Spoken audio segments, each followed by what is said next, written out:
여러분의 경매 길잡이, 경매가 좋다. 안녕하세요. 아나운서 김은정입니다. 자, 지난 시간에는 감정평가, 현황 조사에 대해서 알아봤는데요. 오늘은 실패 없는 경매 전략을 소개해 드리려고 합니다. 놓치지 마시고 끝까지 함께 해주시면 감사하겠습니다. 알면 할수록 경제적인 자유를 꿈꿀 수 있는 경매가 좋다. 경매가 얼마나 좋은지 강의부터 함께 들어보시죠.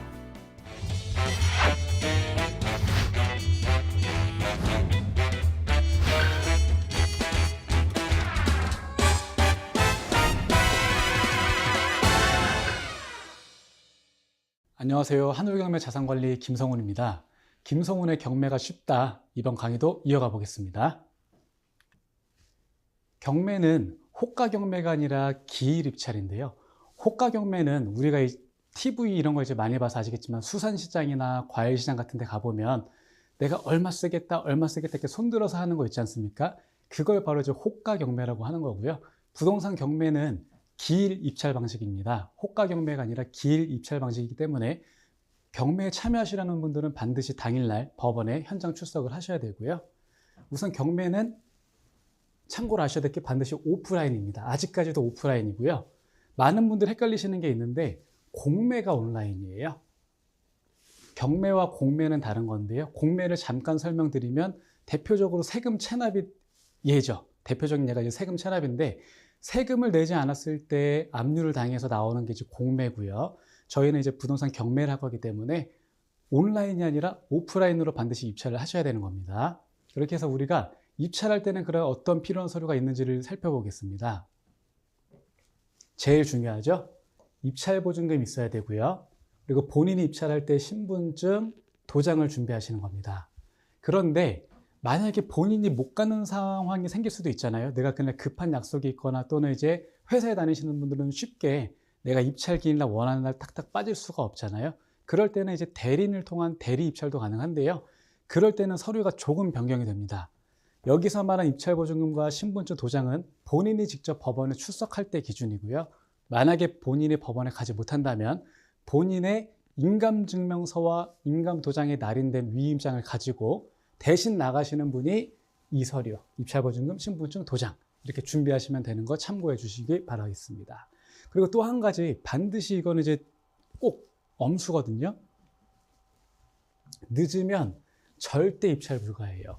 이게 이제 경매 초보자들이 법원은 넓고 하니까는 뭐 주차가 편하겠지, 내가 뭐 넉넉하게 30분 전에 가면 되겠지 이런 생각하시는 분들 상당히 많거든요. 그런데 법원이 보통 경매를 오전에 하는데 오전에 재판도 많이 열려요. 그러다 보면 주차장 꽉 차고요. 주차도 못하는 경우가 많습니다. 그러다 보면 또 이제 주변에 유료 주차장이 있는데 유료 주차장마저도 기다려야 되는 수가 있어요. 그럴 때는 내가 반드시 그 해당 법원의 주차 상황을 미리미리 파악한 후에 시간을 좀 넉넉하게 맞춰가는 것이 좋습니다. 예를 들어서 저희 사무실에 있는 의정부 지방법원의 경우에는 경매 입찰 마감 시간이 11시 50분이거든요. 이 11시 50분에서 단 10초라도 또는 1초라도 늦으면 저희는 절대로 입찰할 수가 없습니다. 그 때문에 시간은 반드시 엄수를 해주셔야 되고요. 그 다음에 또 한 가지 중요한 것은 이제 입찰장에 가보면 이제 많은 사람들은 긴장을 하거든요. 법원 입찰장은 어떻게 생겼지? TV에서 보던 그런 건가? 또 많이 넓은가? 막 이런 생각을 많이 하시잖아요. 막상 법원에 가보면 실제로 그렇게 넓지는 않고요. 그 넓지 않은 공간에 사람은 어마어마하게 많습니다. 실제로 입찰하려면 줄을 쭉 서서 기다려야 될 때도 있고요. 우리 부동산 호황기 때는 보통 아파트 물건 하나 입찰할 때 한 사건에 100명 이상씩 응찰하는 경우도 있었거든요. 그렇기 때문에 내가 법원에 가서 법원 분위기를 보고 입찰가를 산정한다는 것은 옳지 않은 행동입니다. 내가 정확하게 판단한 금액이 있다면 그 금액을 가지고 법원 입찰장 분위기에 휩쓸리지 말고 정확한 금액을 쓰시는 것을 추천드리겠습니다.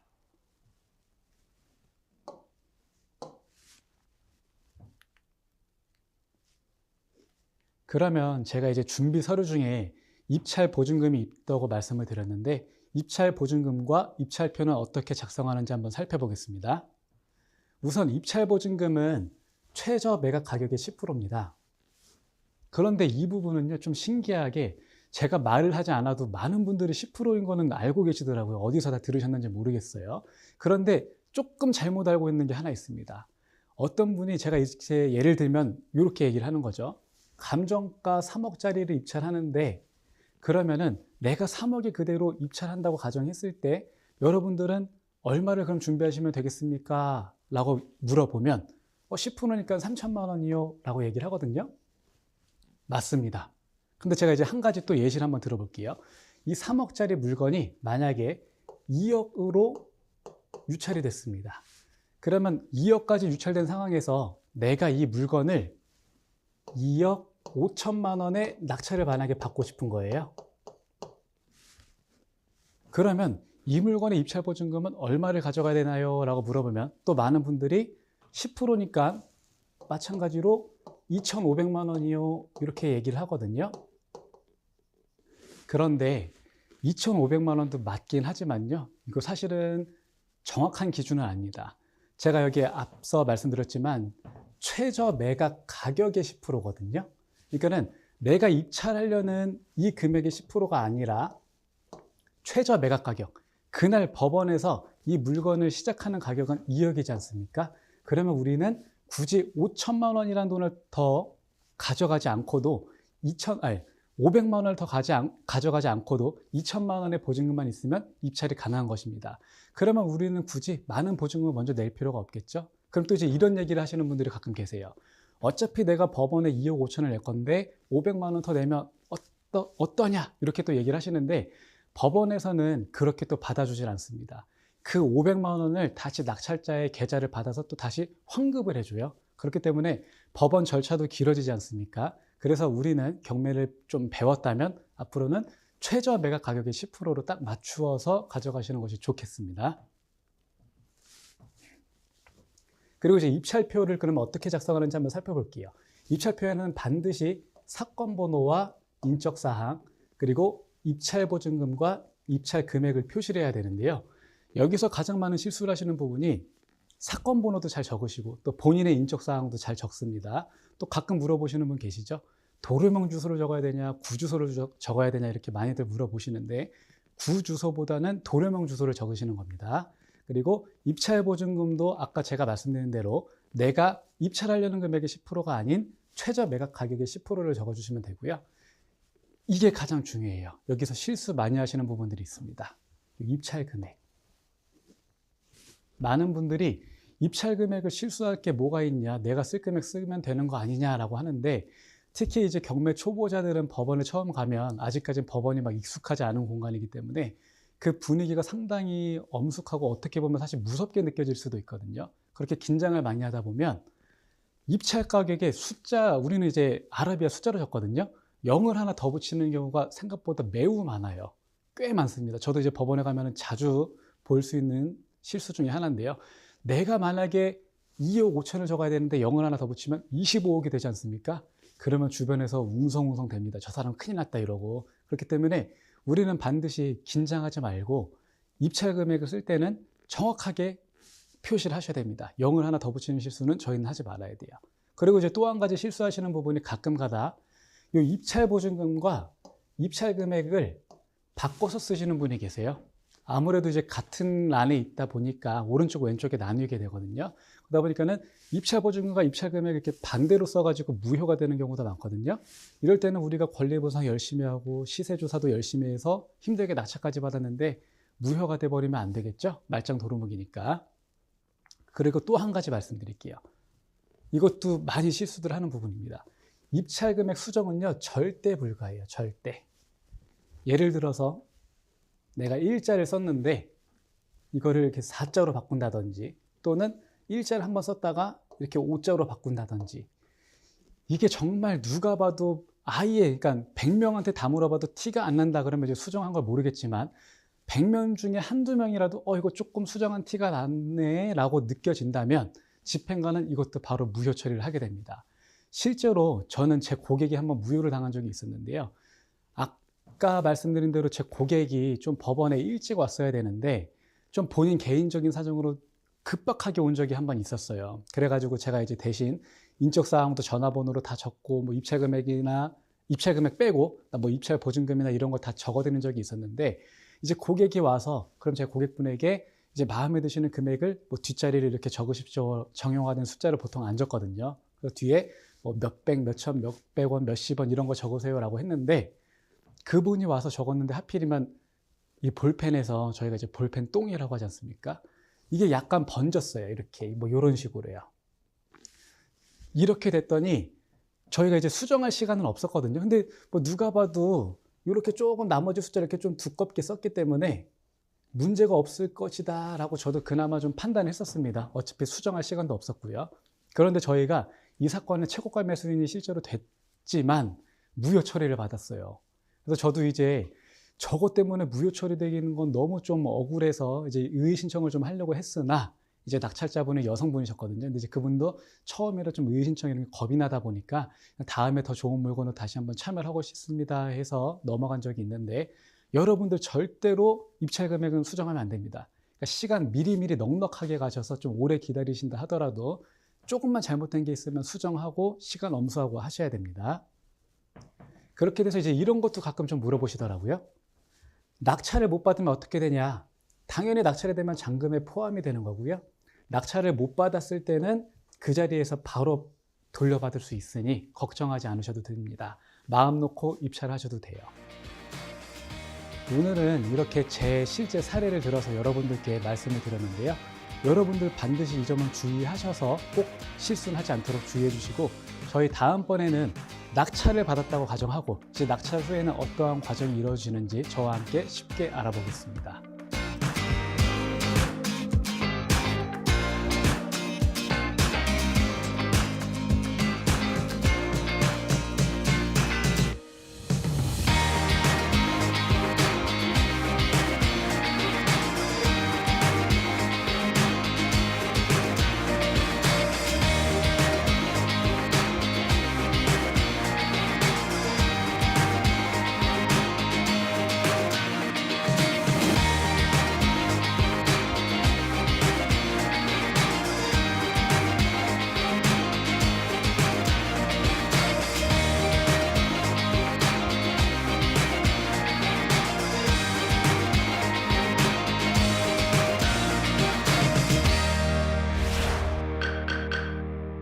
네, 김성훈의 경매가 좋다. 정말 쉬운 경매 강의를 또 오늘 설명을 해주셨는데요. 오늘은 지난 시간에 이어서 경매 어떻게 해서 낙찰 금액을 이렇게 좀 꼼꼼하게 쓸 수 있는지 뭐 이런 부분들에 대해서 설명을 해주셨습니다. 근데 저는 좀 궁금했던 부분이 있었어요. 왜 도장 아까 찍으라고 말씀하셨잖아요. 네. 근데 만약에 도장을 안 가지고 왔어요. 네. 요즘에 대부분 사인 하거든요. 그렇죠. 그러면은 사인 안 되나요?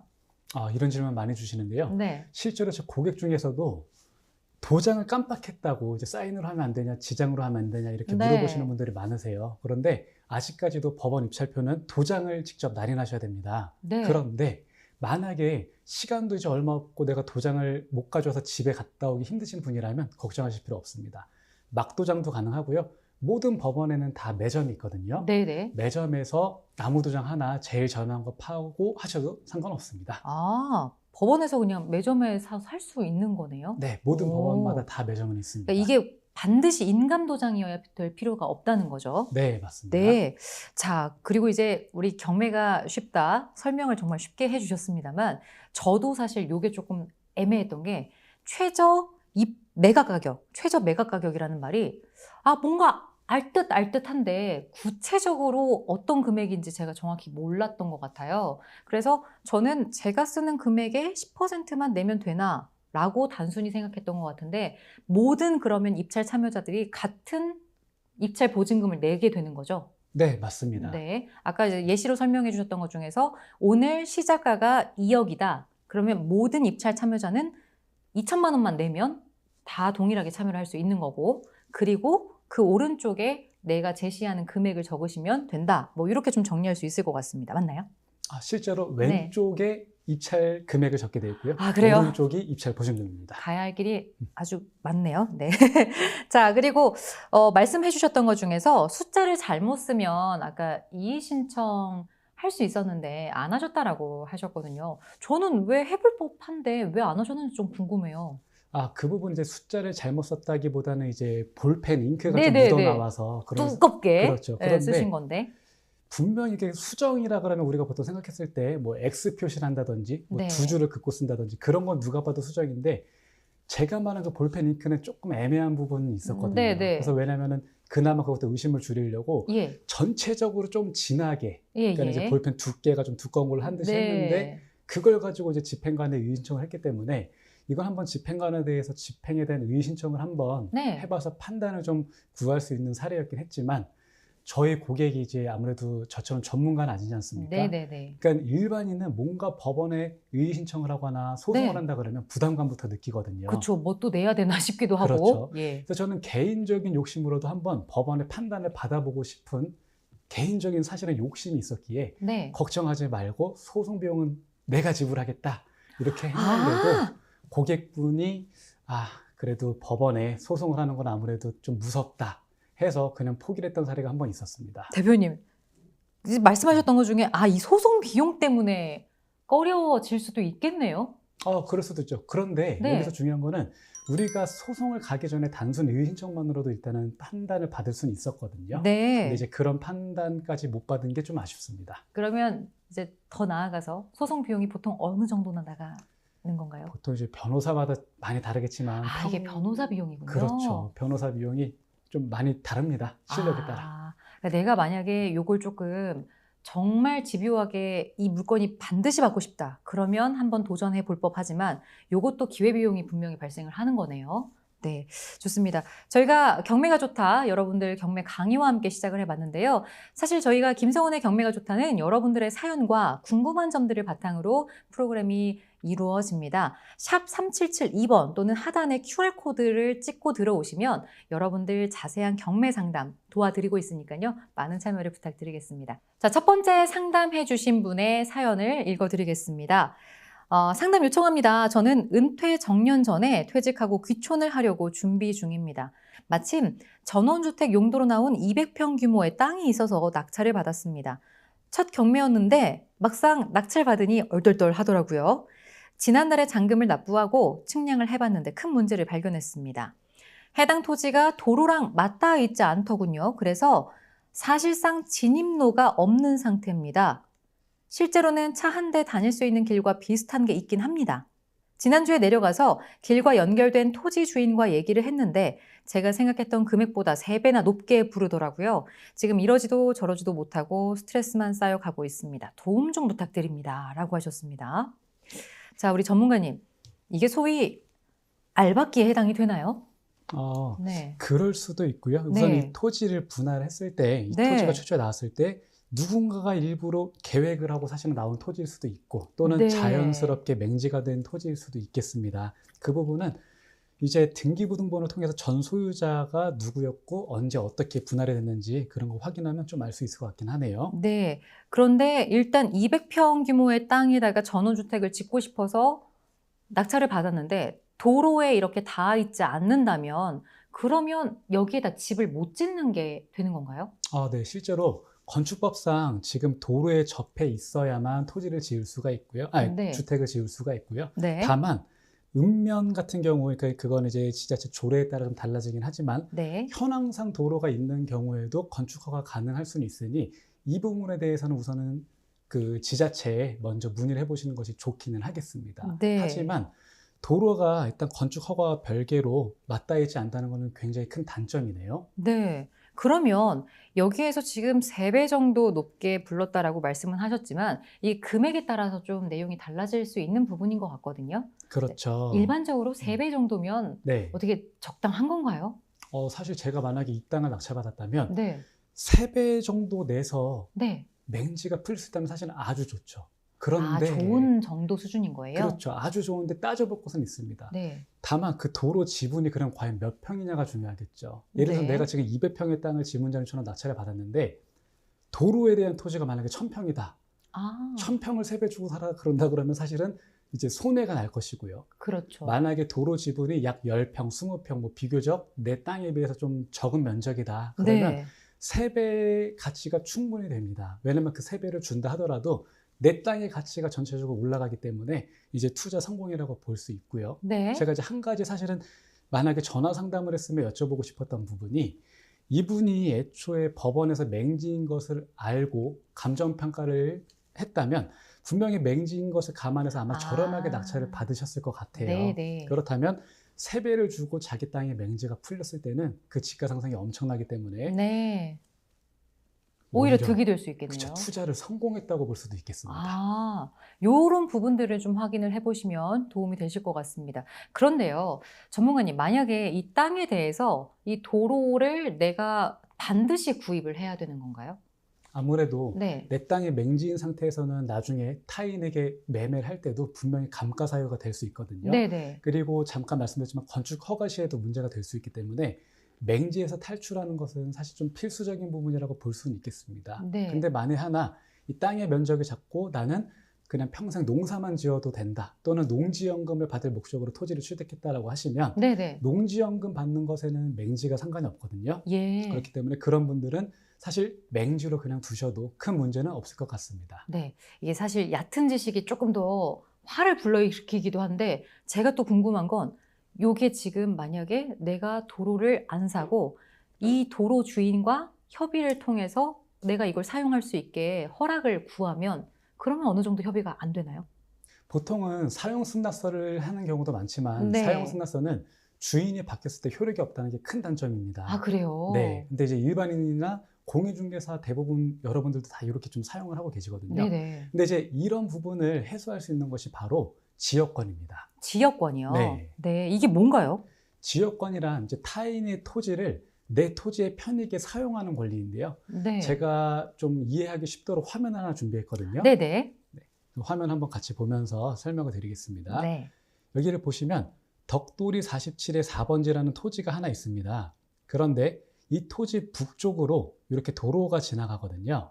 그런데 만에 하나 이 도로 소유자가 길을 막았거나 또는 통행에 뭔가 제한을 걸었다 해서 내가 만약에 이 소유자와 이걸 매매하지 않고서도 토지를 자유롭게 사용하려면 지역권을 설정해야 된다고 말씀드렸잖아요. 그러면 29-3번지 이 토지 소유자가 이 47-4번지 소유자에게 자기 토지를 사용할 수 있는 권리를 넘겨주는 것입니다. 그거를 부동산 등기부에 표시를 하는 거거든요. 아. 그렇게 표시를 하고 나면 주인이 아무리 바뀌어도 어느 누구나한테 다 대항을 할 수 있기 때문에 네. 사용승낙서와 같은 불합리한 문제는 생기지 않습니다. 그러니까 땅에 대한 전세권과 같은 그런 효력을 발생시키는 거겠네요. 네, 맞습니다. 네, 좋습니다. 자, 이제 다음 사연도 한번 만나보겠습니다. 저희 경매가 좋다는 여러분들의 사연으로 함께하고 있는데요. 궁금하신 내용이 있다거나 좀 더 자세한 상담 원하시는 분들은 샵 3772번으로 참여하시거나 하단에 있는 QR코드를 찍고 들어오셔서 전화 상담 또는 문자 상담 신청해 주시면 감사하겠습니다. 자, 이번에는 대출을 끼고 재개발 추진 준비 중인 지역에 다세대 주택을 3억 정도에 낙찰받으신 분이네요. 근데 대출 심사가 막판에 부결됐습니다. 담보 가치가 낙찰가보다 낮게 평가됐다고 하더라고요. 결국 잔금 기한도 넘기게 돼서 예치해둔 보증금도 몰수됐습니다. 나중에도 아마 대출 끼고 경매 참여할 것 같은데 이런 일을 예방하기 위해서는 어떻게 해야 될까요? 그리고 잔금을 납부 못해서 매각 불허 결정이 난 것이 기록에 남을까요? 앞으로 경매 일찰할 때 불이익이 있을 수 있는지를 물어보셨습니다. 아, 요즘에 대출 된다고 다 얘기하시는데 막상 낙찰 받았는데 대출 안 되셔서 못 받으신 분들 상당히 많으시더라고요. 네, 맞습니다. 네.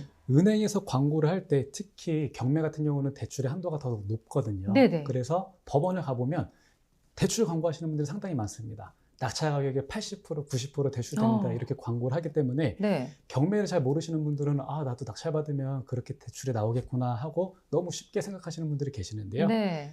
자세히 알아봐야 될 게 있습니다. 낙찰가의 80%, 90%는 모든 부동산이 아니라 특정 부동산이 따로 있고 또 조건이 있습니다. 사업자라든지 일반인이라든지 네. 무주택자라든지 네. 또는 본인의 신용과 소득에 맞게끔 나가기 때문에 내가 낙찰받아도 무조건 80%, 90%가 나가겠구나 라고 하시면 이제 질문자님처럼 네. 갑자기 좀 대출에 문제가 좀 생기실 수 있고요. 이럴 때에는 반드시 입찰 전에 경매 정보지를 가지고 은행을 가서 내가 이 물건을 얼마에 낙찰받을 거니 정확하게 대출의 한도를 좀 알려달라 라고 확인을 하는 것이 우선은 좋겠습니다. 네. 그러면 최저로 보통 대출을 받게 되면 몇 %를 되게 좀 크게 봐야 될까요? 아, 이 정도는 그래도 웬만하면 나온다. 뭐 이런 기준이 있을 것 같거든요. 통상적으로 저희 주택을 많이들 선호하지 않으십니까? 네네. 주택의 경우 무주택자라면 평균적으로 60에서 70%까지 대출이 되고요. 네. 그리고 만약에 유주택자, 주택의 이제 보유수에 따라서 조금 줄어들긴 합니다. 그런데 제가 이제 이 질문자님의 경우 궁금한 게 좀 하나 있어요. 우선은 낙찰받은 거 굉장히 축하드리는데 은행에서 담보 가치가 낙찰가보다 지금 낮게 평가가 돼서 대출이 좀 낮게 나왔다고 했거든요. 네네. 그러면 우선 이 질문자님께서 은행을 한 군데를 갔는지 여러 군데에 갔는지는 잘 모르겠지만 네. 은행마다도 대출 한도가 다 일률적이진 않습니다. 네. 생각보다 편차가 심해요. 특히 경매가 더 그렇거든요. 아, 그래요? 네. 그렇기 때문에 이 분야 알아보신 곳이 만약에 뭐 한두 군데 또는 두세 군데 정도라면 조금 더 지역을 넓혀서 지역 농협, 단위 농협, 네. 수협, 축협 이런 이금융권을 통해서 자금을 조달하신다면 아마 원하시는 금액만큼 대출을 받으실 수도 있을 것 같고요. 네. 또 한 가지 팁을 여기서 드리겠습니다. 이제 질문자님께서 질문 주신 부분은 아니지만 예치해둔 보증금이 몰수가 되었다고 했잖아요. 네네. 그러니까 잔금 기한을 넘겼다는 표현을 해주셨는데 네. 잔금 기한이 넘었어도 잔금을 납부할 수 있습니다. 어떻게 가능하죠? 그 경매가 다시 재매각기일이 열리기 전까지는 네. 기존 낙찰자가 연체이자, 매각 대금의 연 12% 지연이자를 물려내면서 네. 대금 납부를 할 수 있거든요. 그렇기 때문에 아. 질문자님 벌써부터 포기하시면 안 되시고 열심히 지금부터라도 은행을 알아보고 네. 다시 이자를 물더라도 납부하시는 것을 추천드립니다. 아니, 안 그래도 전문가님이 지금 이분께서 몰수됐고 경매가 이제 끝이 났는데 축하한다고 하셔가지고 이게 지금 어떻게 방법이 있나? 라고 잠깐 생각을 했는데 12% 연체 이자를 물게 되면 낙찰 금액이 다음 경매가 열리기 전까지 납부만 하게 되면 내 거가 될 수 있다. 요 말씀이신 거죠. 네. 네, 그렇다면 만약에 잔금을 납부 못해서 매각 불허 결정이 났다면 이게 기록에 남기도 하나요? 실제로 매각 불허가 결정이 났다고 기록에 남지는 않고요. 이제 네. 금융기록 이런 불이익은 없지만 그 해당 사건의 기록에는 남아 있습니다. 아. 그렇다 보니 이제 이게 어떤 문제를 일으킬 수 있냐면 네. 내가 만약에 해당 사건을 낙찰받고 잔금을 못 낸 상태다라고 하면 다시 입찰을 할 수가 없어요. 아, 그래요? 다른 물건에 입찰할 수 있지만 내가 잔금을 납부하지 못한 그 해당 물건에 대해서는 다시 한번 입찰할 수는 없습니다. 네. 이런 정보들을 우리가 미리 알게 된다면 좀 더 예방도 할 수 있고 나중에 수습도 할 수 있는 부분이 생기는 것 같습니다. 자, 경매가 좋다 여러분들의 사연으로 함께하고 있습니다. 도움이 되셨을지 모르겠습니다. 조금 더 자세한 상담 받아보고 싶으신 분들은 샵 3772번 또는 QR코드 찍고 들어오셔서 사연 남겨주시면 되겠습니다. 자, 이제 우리 김성훈의 경매가 좋다 여러분들께서 알고 계신 정보에 대해 검증하는 시간 가져보겠습니다.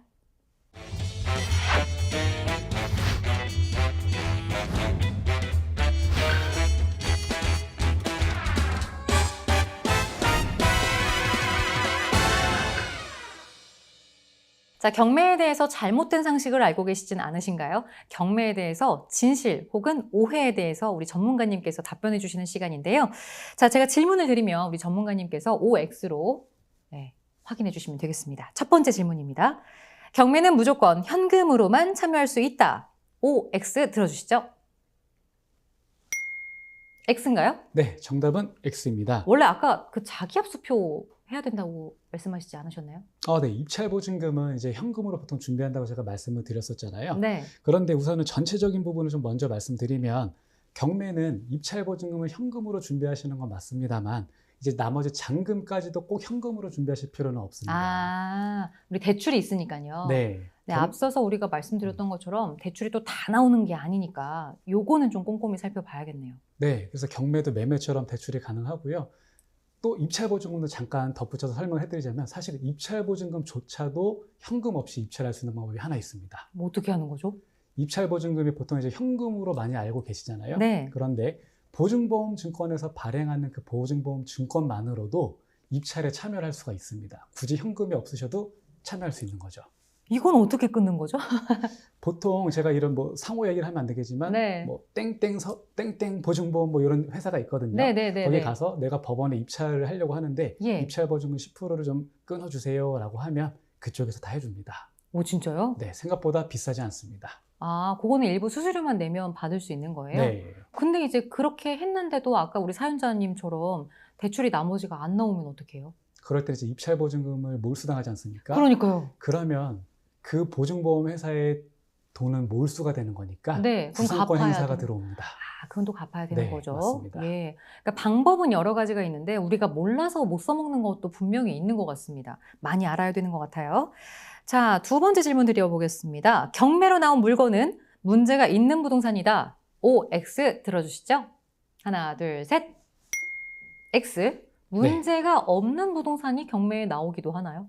실제로 문제가 있어서 나오는 경우도 있습니다만 네. 보통은 문제 없이 단순히 그냥 채무 문제, 내가 이제 은행에 돈을 못 갚았거나 또는 친구, 지인들에게 돈을 못 갚아서 나오는 경우가 대부분이고요. 부동산 물건 자체에 하자가 있어서 나오는 경우는 좀 극히 드뭅니다. 아, 그러니까 그거를 문제가 없다라고 표현을 하는 거네요. 네, 맞습니다. 네. 일단 일반적인 채무라면 그건 부동산 자체에 문제가 없다라는 말씀이신 거죠. 그렇기도 하고요. 또 네. 채무 문제는 우리가 이제 앞으로 권리 분석을 통해서 네. 얼마든지 해결이 가능하기 때문에 네. 문제라고 할 수가 없습니다. 어렵지만 꼭 필요한 권리 문제, 요거 곧 나옵니다. 꼭 지켜봐 주시기 바랍니다. 자, 마지막으로 세 번째 경매 진실록은 오해입니다. 법원 감정가는 시세와 완전히 일치한다. OX 들어주시죠. 하나, 둘, 셋. X. 요거는 지난 시간에 잠깐 네. 말씀을 해주셨는데 우리가 요즘 시세와 감정가 요게 좀 차이가 있다라고 말씀을 하셨거든요. 네. 그러니까 백화점의 정가 요런 언급을 해주셨는데 네. 다시 한번 설명을 좀 해주시겠어요? 제 강의를 들으신 분들은 이미 정답을 좀 알고 계실 텐데요. 네. 실제로 감정가는 제가 저번에 백화점의 정가와 마치 비슷하다고 좀 표현을 해드렸었잖아요. 근데 이제 이 부분을 조금 더 이제 전문적으로 한번 말씀을 드리겠습니다. 감정평가사가 감정평가를 할 때 주관적인 부분이 좀 많이 개입이 될 수밖에 없거든요. 우리가 보통 아파트를 감정평가한다고 하면은 아파트는 주변에 비교 사례도 많고 또 실거래가 사례도 많이 찾아볼 수 있기 때문에 사실 주관적 개입보다는 좀 이제 객관적으로 누가 보더라도 어느 정도 시세와 맞는 금액이 나오는 경우가 많은데요. 이제 여기서 문제가 발생하는 것은 토지입니다. 네. 토지는 토지마다 형상도 다르고 또는 도로에 접해 있는지 위치, 방향, 지세 모든 게 다 다르지 않습니까? 네네. 그리고 또 특히 지방의 경우는 토지의 거래 사례가 많지 않은 곳이 있어요. 그렇죠. 그렇다 보니 이제 감정평가하는데 감정평가사들도 매우 좀 어렵게 느끼는 부분들이 있고요. 그러다 보니까 주관적인 부분이 많이 개입이 돼서 네. 간혹 감정가보다 낙찰가가 10배 이상이 되는 경우도 나타나곤 합니다. 그래요? 네. 아, 그런 거 무서워가지고 경매하겠어 이런 생각 드시는 분들도 계실 것 같습니다. 근데 반대로 생각하면 감정가가 좀 잘 안 되어 있는 것들을 잘 찾아보면 또 보석을 건질 수 있는 거겠네요. 맞습니다. 네. 자, 경매에 대해서 우리가 오해를 풀어보는 시간, 경매 진실록은 오해 함께 해봤는데요. 저희 경매가 좋다는 여러분들의 참여 그리고 사연으로 이루어집니다. 샵 3772번 또는 하단에 있는 QR코드를 찍고 들어오셔서 여러분들의 사연을 보내주세요. 여기 계신 전문가가 여러분들 친절하게 상담을 도와드리겠습니다. 자, 이제는 저희가 전화 연결을 통해서 사연자와 직접 소통하면서 해결을 해보는 시간 가져볼게요.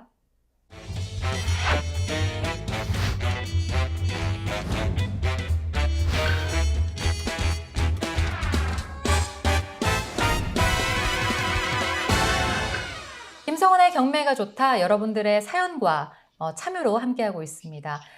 QR코드 또는 샵 3772번으로 신청해 주시면 저희가 직접 문자 상담 도와드리고요. 전화 상담도 직접 연결해서 도와드리고 있습니다.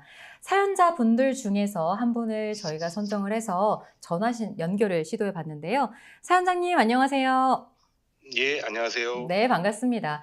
성함은 괜찮고요. 어디에 살고 계신지 지역만 말씀해 주시면 저희가 상담하는 데 좀 도움이 드릴 수 있을 것 같거든요. 어디에 살고 계실까요? 예, 저 서울 광주인구 쪽에 살고 있습니다. 네. 자, 어떤 점이 궁금하셔서 연락 주셨을까요? 예, 제가 지인한테 1억 원을 돈을 빌려주고서 지금 못 받았거든요. 네. 그래서 이제 법무사를 시켜가지고 지인을 상대로 이제 소송을 진행을 해서 일단 승소를 해서 이제 판결은 받았습니다. 네네. 근데 이제 경매사분이 경매 쪽은 좀 잘 모르는 것 같아가지고 예. 제가 경매가 좋다 방송 프로그램을 보고 한번 좀 신청을 하게 되었습니다. 지금. 네. 그러면 이제 법무사가 경매와 관련해선 잘 모르셔서 예. 지금 신청을 해주셨는데 구체적으로 네네. 어떤 부분이 궁금하신 걸까요? 일단은 제일 궁금한 건 제가 이제 승소해가지고 판결을 받아서 이겼는데, 네. 그리고 이제 경매 신청을 했는데 이제 결론적으로 이제 돈을 제가 정확히 언제쯤 받을 수 있는지 그게 일단 제일 궁금합니다, 지금. 예. 자, 대표님. 네. 이렇게 그 임의 경매, 강제 경매 뭐 이런 말씀 많이 해주셨는데 네. 지금 우리 사연자분 같은 경우는 이런 경매 절차라면 어떤 경매에 해당이 되죠? 우선 판결문으로 신청하셨기 때문에 네. 강제 경매 절차에 준용해서 예. 강제 경매가 진행됩니다. 네. 그러면 이제 언제쯤 돈을 받을 수 있는지 그게 가장 궁금하실 것 같거든요. 네. 우선 시청자님 지금 경매 신청을 이번에 막 하신 건가요? 최근에? 예, 최근에 그 판결 끝나고 이제 그 신청하게 됐습니다. 네. 그렇다면 경매 신청 후부터 누군가에게 낙찰되기까지 단계가 몇 가지를 좀 거쳐야 되고요. 또 예. 낙찰자가 생긴 이후에도 잔금 납부하는 기간이 소요됩니다.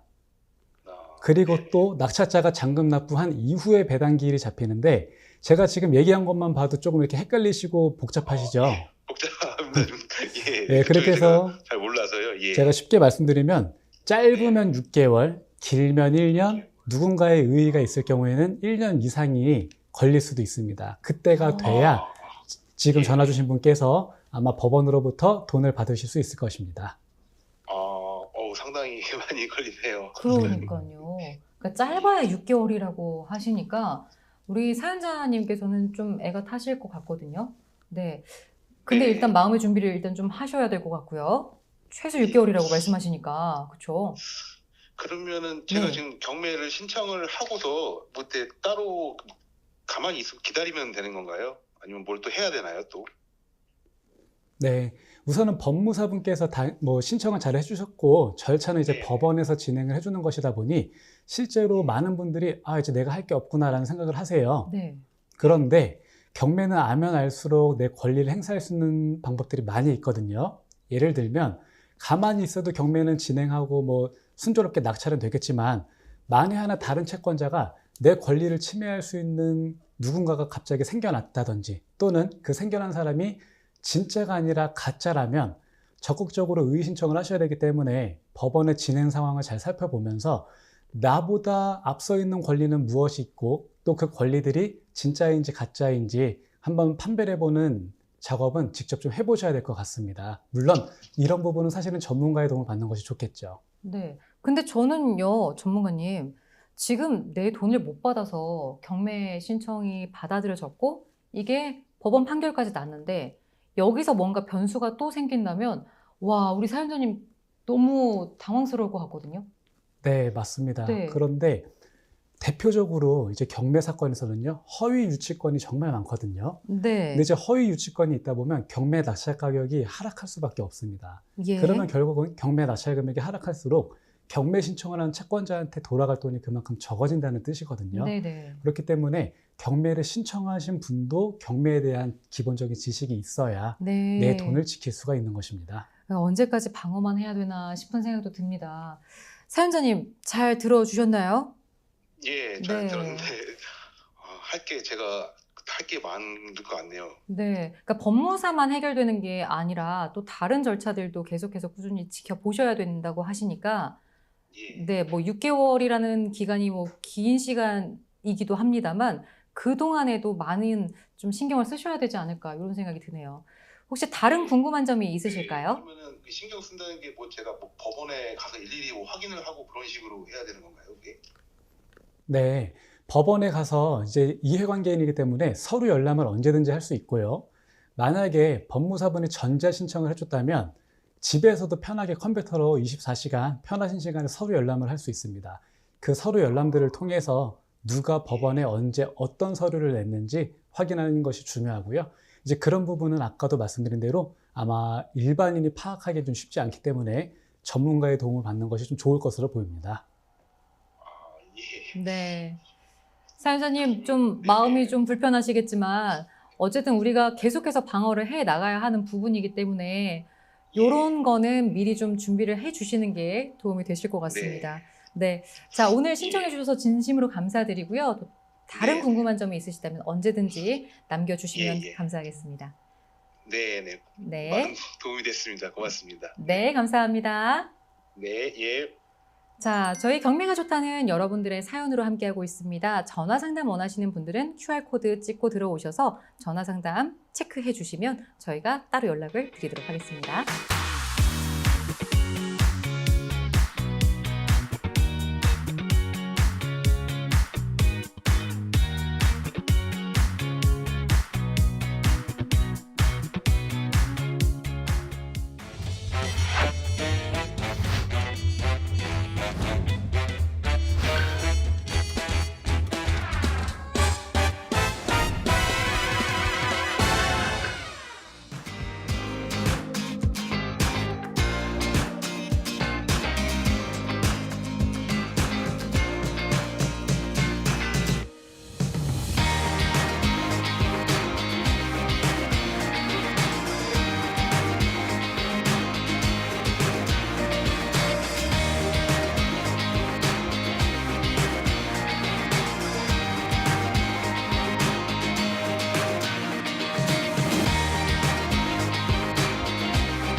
네, 여러분의 사연으로 함께하고 있는 경매가 좋다. 이제 문자 참여해주신 분들의 사연 함께 만나보겠습니다.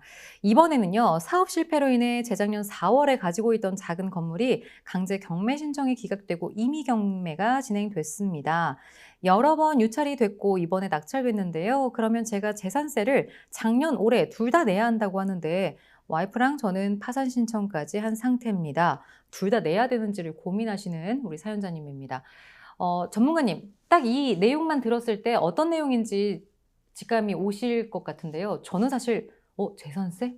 왜 두 번 내지? 이런 생각이 들었거든요. 네, 네. 실제로 저도 현장에서 컨설팅을 많이 할 때 네. 채무자들에게 많이 듣는 이야기 중에 하나거든요. 지금 당장 은행 이자도 못 내고 생활비도 없는데 재산세까지 납부해야 되니 이거 좀 당연히 내는 거지만 약간 억울한 느낌이 든다. 네. 이런 얘기를 좀 많이 해주세요. 네. 근데 이제 제가 잠깐 이 질문을 봤더니 우선은 요거부터 좀 하나 말씀드리고 싶네요. 시청자 여러분들께. 이분께서 강제경매 신청이 기각되고 임의경매가 진행되었다고 이제 표현을 한번 좀 해주셨잖아요. 예. 그러니까 이분께서는 이제 경매에 대한 공부를 좀 하신 분 같으세요. 네. 근데 이제 시청자분들이 이 말이 무슨 말이야 하고 좀 헷갈릴 수 있지 않습니까? 네네. 제가 봤을 때 이분은 우선 강제경매 신청은 아마 카드사나 신용대출, 그러니까 근저당권이 아닌 채권으로 인해서 경매가 한번 진행이 됐었던 것 같고요. 예. 경매 절차 중에 무잉여 경매라는 게 있습니다. 무잉여 이제, 경매. 네, 남을 가망이 없는 경매를 네. 해서 진행하는 게 있는데 거기서 무잉여가 되었기 때문에 기각이 된 거거든요. 이거는 네네네. 누가 원한 게 아닙니다. 아. 뭐 예를 들면 채무자가 취소 신청했다든지 법원에서 그냥 뭐 마음대로 취소한 게 아니라 어느 정도 요건이 갖춰져서 저절로 취소가 된 거거든요. 네네네. 그리고 나서 임의 경매가 진행되었다는 건 아마 이분께서 은행에 담보대출을 받으셨던 것 같아요. 예. 그렇게 해서 이제 은행의 근저당권 실행으로 인해서 낙찰이 되었다는 말씀이시고요. 이번에 낙찰이 됐는데 재산세를 여기서 물어봐 주셨습니다. 그러면 우리는 여기서 재산세에 대해서 한 가지 알아볼 것이 있는데 네. 재산세는 매년 6월 1일 기준 등기부상 소유자가 납부하는 세금이거든요. 네. 그렇다 보니까 우리가 매매를 하거나 경매를 할 때 사실 이런 부분도 알면 좀 전략적으로 삼을 수 있는데 우리가 만약에 낙찰을 5월에 받았다 네. 했는데 5월에 잔금을 치렀으면 재산세는 낙찰자가 내는 거겠죠. 네. 그런데 반대로 5월에 낙찰받고 내가 6월 1일이 지난 시점에 대금 납부를 해서 소유권을 취득했다. 그러면 질문자님처럼 그 재산세는 그 부동산의 전 소유자가 내게 되는 거거든요. 네네. 6월 1일 기준이기 네네네. 때문에. 그래서 이제 그런 것도 좀 전략으로 삼으시면 좋겠고요. 최종적으로 이제 질문자님 속 시원한 부분을 좀 긁어드리겠습니다. 결국은 6월 1일 소유자가 돼서 재산세 납부가 나온 것 같은데 원칙은 내야 되지만 네. 사실은 안 내셔도요.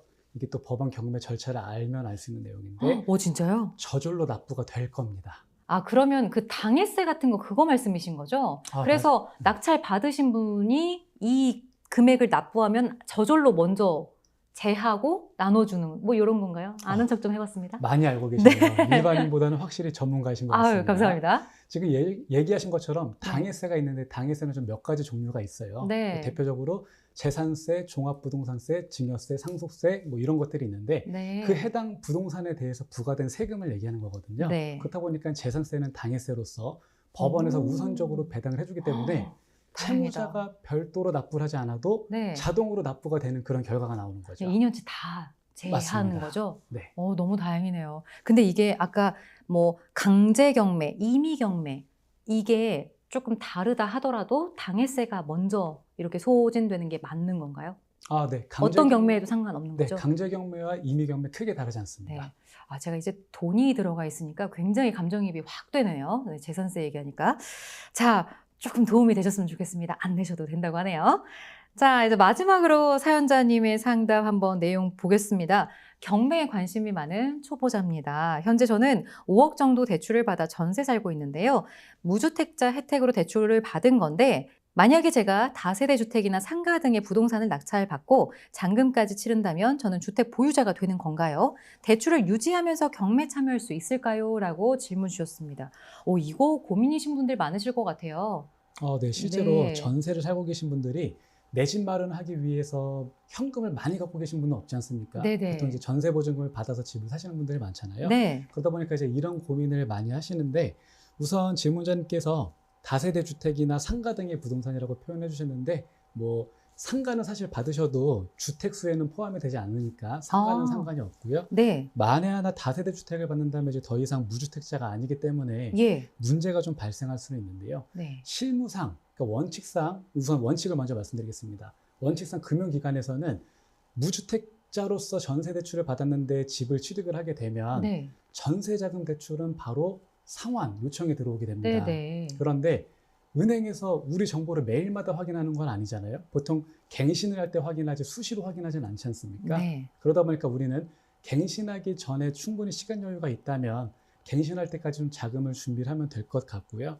또 갱신 시점이 되었는데 은행에서 발견을 해서 원금 상환 청구를 하게 되면 좀 상당히 곤란하지 않습니까? 네. 은행에선 실무상 이런 경우 좀 시간을 봐주더라고요. 좀 유예 기간을 생각보다 좀 주는 편입니다. 네. 그렇기 때문에 낙찰자는 우선 낙찰받고 대출 받아서 집을 구매한 다음에 나중에 임차보증금을 돌려받아서 은행의 전세 대출을 상환하는 방법으로 좀 많이 사용을 하시고요. 네. 이 부분은 아무래도 해당 금융기관의 담당자와 미리 한번 상의를 하시는 것을 추천드리겠습니다. 네, 우리 전문가님께서 원칙과 실무에 대해서 좀 차이가 있다라고 말씀을 해주셨는데 여러분들께서도 뭔가 많이 배우는 만큼 조금 더 한 발 더 경매와 가까워지지 않나라는 생각도 드는 것 같습니다.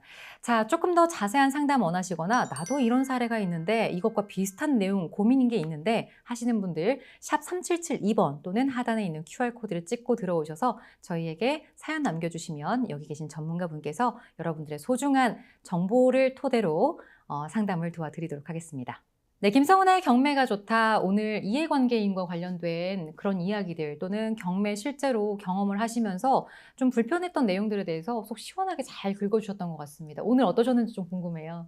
오늘 저도 여러분들과 함께 재밌는 시간이었고 오늘 다시 한번 느꼈지만 경매 이해관계인 여러분들이 정말 정보를 쉽게 얻지 못하는구나. 네. 좀 불편하고 많이 좀 무섭겠구나 이런 생각이 좀 들었습니다. 예. 그런 분들 모두 저희에게 연락 주시면 제가 최선을 다해서 상담해 드릴 테니까 고민하지 마시고 연락 주십시오. 네, 언제든지 환영합니다.